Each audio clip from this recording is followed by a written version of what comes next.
Recording by Garrett Fitzgerald. Celephaïs by H.P. Lovecraft. In a dream, Kuranes saw the city in the valley, and the seacoast beyond, and the snowy peak overlooking the sea, and the gaily painted galleys that sail out of the harbor toward distant regions where the sea meets the sky. In a dream it was also that he came by his name of Kuranes, for when awake he was called by another name. Perhaps it was natural for him to dream a new name, for he was the last of his family, and alone among the indifferent millions of London, so there were not many to speak to him and remind him who he had been. His money and lands were gone, and he did not care for the ways of the people about him, but preferred to dream and write of his dreams. What he wrote was laughed at by those to whom he showed it, so that after a time he kept his writings to himself, and finally ceased to write. The more he withdrew from the world about him, the more wonderful became his dreams, and it would have been quite futile to try to describe them on paper. Kuranes was not modern, and did not think like others who wrote. Whilst they strove to strip from life its embroidered robes of myth, and to show in naked ugliness the foul thing that is reality, Kuranes sought for beauty alone. When truth and experience failed to reveal it, he sought it in fancy and illusion, and found it on his very doorstep, amid the nebulous memories of childhood tales and dreams. There are not many persons who know what wonders are opened to them in the stories and visions of their youth, for when as children we listen and dream, we think but half-formed thoughts, and when as men we try to remember, we are dulled and prosaic with the poison of life. But some of us awaken the night with strange phantasms of enchanted hills and gardens, of fountains that sing in the sun, of golden cliffs overhanging murmuring seas, of plains that stretch down to sleeping cities of bronze and stone, and of shadowy companies of heroes that ride caparisoned white horses along the edges of thick forests. And then we know that we have looked back through the ivory gates into that world of wonder which was ours before we were wise and unhappy. Kuranes came very suddenly upon his old world of childhood. He had been dreaming of the house where he had been born, the great stone house covered with ivy, where 13 generations of his ancestors had lived, and where he had hoped to die. It was moonlight, and he had stolen out into the fragrant summer night, through the gardens, down the terraces, past the great oaks of the park, and along the long white road to the village.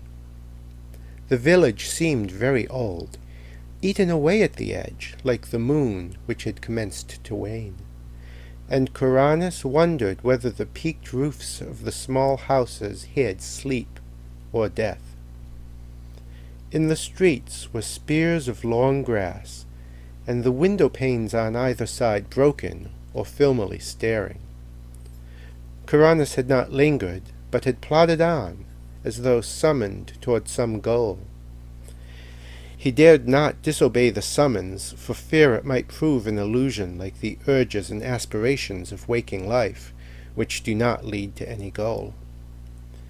Then he had been drawn down a lane that led off from the village street towards the Channel cliffs, and had come to the end of things, to the precipice in the abyss, where all the village and all the world fell abruptly into the unechoing emptiness of infinity, and where even the sky ahead was empty and unlit by the crumbling moon and the peering stars. Faith had urged him on, over the precipice and into the gulf. Faith had urged him on, over the precipice and into the gulf, where he had floated down, down, down, past dark, shapeless, undreamed dreams, faintly glowing spheres that may have been partly dreamed dreams, and laughing, winged things that seemed to mock the dreamers of all the worlds. Then a rift seemed to open in the darkness before him, and he saw the city of the valley, glisteningly, radiantly, far, far below, with a background of sea and sky, and a snow-capped mountain near the shore. Kuranes had awakened the very moment he beheld the city, yet he knew from his brief glance that it was none other than Celephaïs, in the valley of Uth-Nargai beyond the Tanarian hills, where his spirit had dwelt all the eternity of an hour one summer afternoon very long ago, when he had slipped away from his nurse and let the warm sea breeze lull him to sleep as he watched the clouds from the cliff near the village. He had protested then, when they had found him, waked him, and carried him home, for just as he was aroused he had been about to sail in a golden galley for those alluring regions where the sea meets the sky. And now he was equally resentful of awaking, for he had found his fabulous city after 40 weary years. But 3 nights afterward, Kuranes came again to Celephaïs. As before, he dreamed first of the village that was asleep or dead, and of the abyss down which one must float silently. Then the rift appeared again, and he beheld the glittering minarets of the city, and saw the graceful galleys riding at anchor in the blue harbor, and watched the ginkgo trees of Mount Aran swaying in the sea breeze. But this time he was not snatched away, and like a winged being settled gradually over a grassy hillside, till finally his feet rested gently on the turf. He had indeed come back to the valley of Uth-Nargai and the splendid city of Celephaïs. Down the hill, amid scented grasses and brilliant flowers, walked Kuranes, over the bubbling Naraxa on the small wooden bridge where he had carved his name so many years ago, and through the whispering grove to the great stone bridge by the city gate. All was as of old, nor were the marble walls discolored, nor the polished bronze statues upon them tarnished, and Kuranes saw that he need not tremble lest the things he knew be vanished, for even the sentries on the ramparts were the same, and still as young as he remembered them. When he entered the city, past the bronze gates and over the onyx pavements, the merchants and camel drivers greeted him as if he had never been away. And it was the same at the turquoise temple of Hath-Northath, where the orchid-wreathed priests told him that there is no time in Uth-Nargai, but only perpetual youth. Then Kuranes walked through the street of pillars to the seaward wall, where gathered the traders and sailors, and strange men from the regions where the sea meets the sky. There he stayed long, gazing out over the bright harbor where the ripples sparkled beneath an unknown sun, and where rode lightly the galleys from far places over the water. And he gazed also upon Mount Aran, rising regally from the shore, its lower slopes green with swaying trees, and its white summit touching the sky. More than ever Kuranes wished to sail in a galley to the far places of which he had heard so many strange tales, and he sought again the captain who had agreed to carry him so long ago. He found the man, a Thebe, sitting on the same chest of spice he had sat on before, and the Thebe seemed not to realize that any time had passed.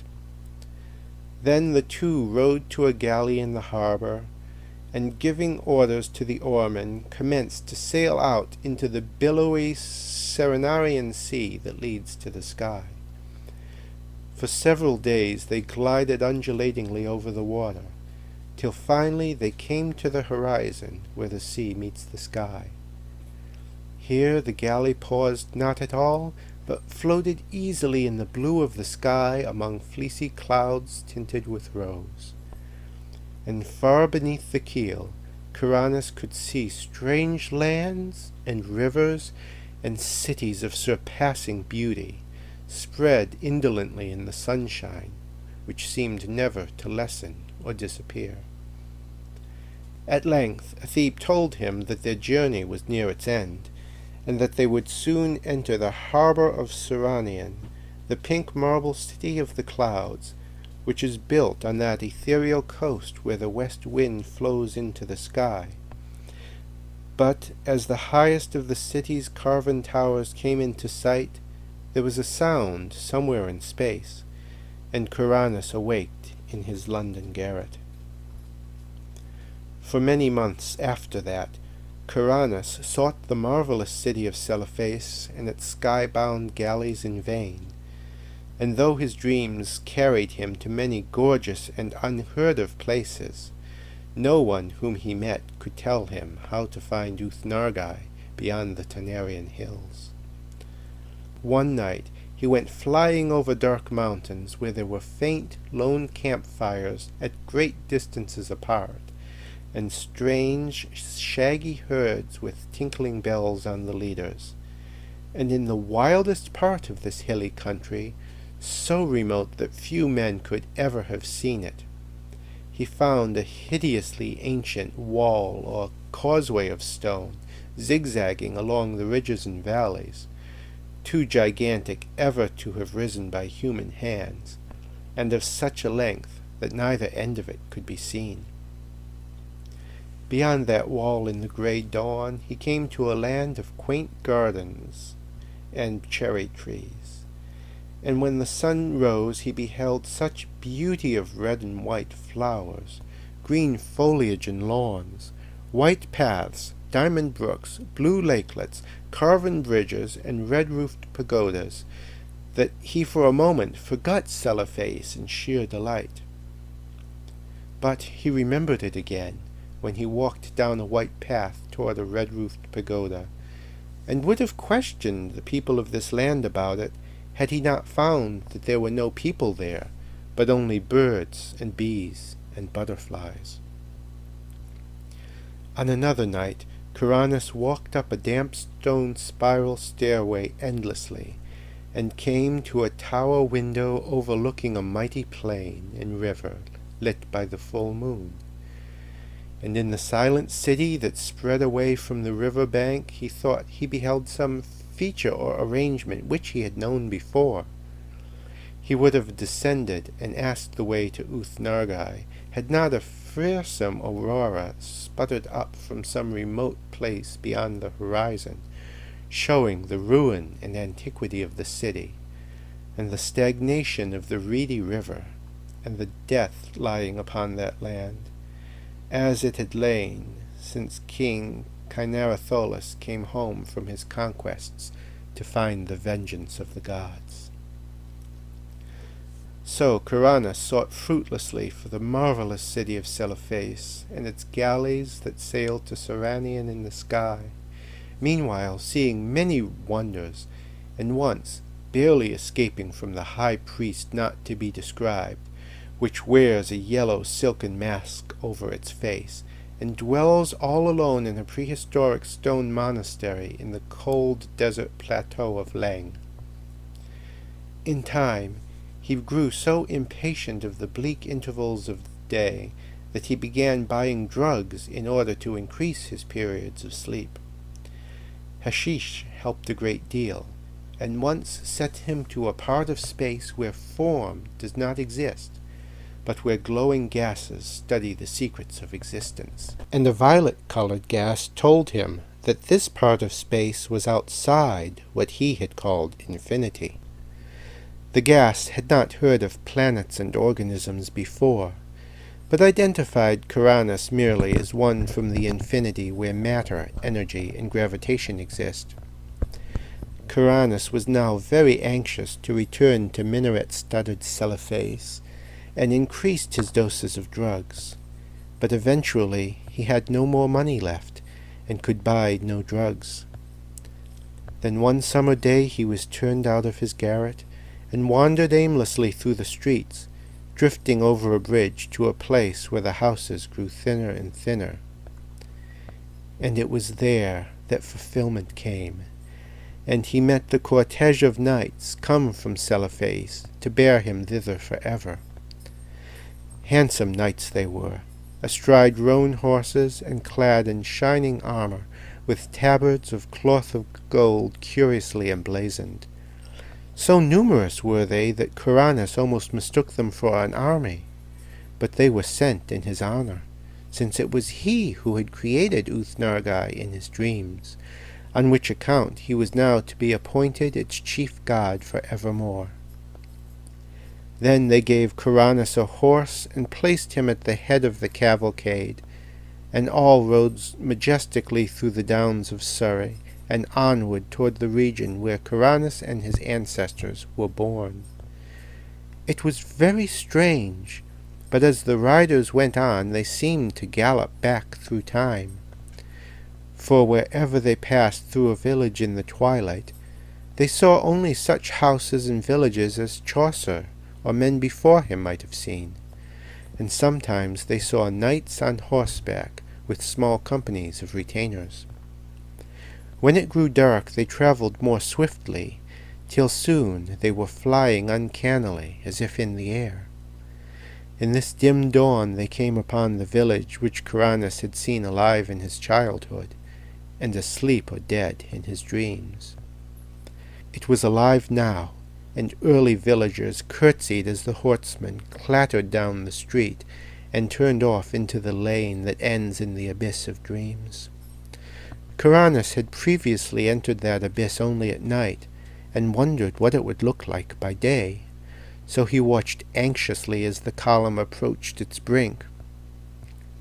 Just as they galloped up the rising ground to the precipice, a golden glare came somewhere out of the west and hid all the landscape in effulgent draperies. The abyss was a seething chaos of roseate and cerulean splendor, and invisible voices sang exultantly as the knightly entourage plunged over the edge, and floated gracefully down past glittering clouds and silvery coruscations.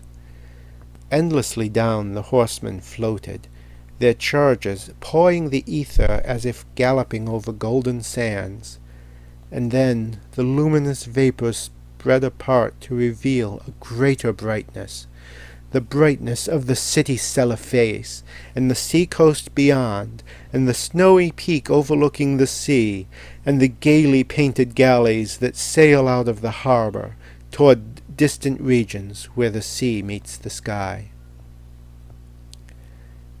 And Kuranes reigned thereafter over Uth-Nargai and all the neighboring regions of Dream, and held his court alternately in Celephaïs and in the cloud-fashioned Seranian. He reigns there still, and will reign happily forever, though below the cliffs at Innsmouth the channel tides played mockingly with the body of a tramp who had stumbled through the half-deserted village of Dawn, played mockingly, and cast it upon the rocks by ivy-covered Trevor Towers, where a notably fat and especially offensive millionaire brewer enjoys the purchased atmosphere of extinct nobility. End of Celephaïs. Recording by Garrett Fitzgerald, Brewer, Maine.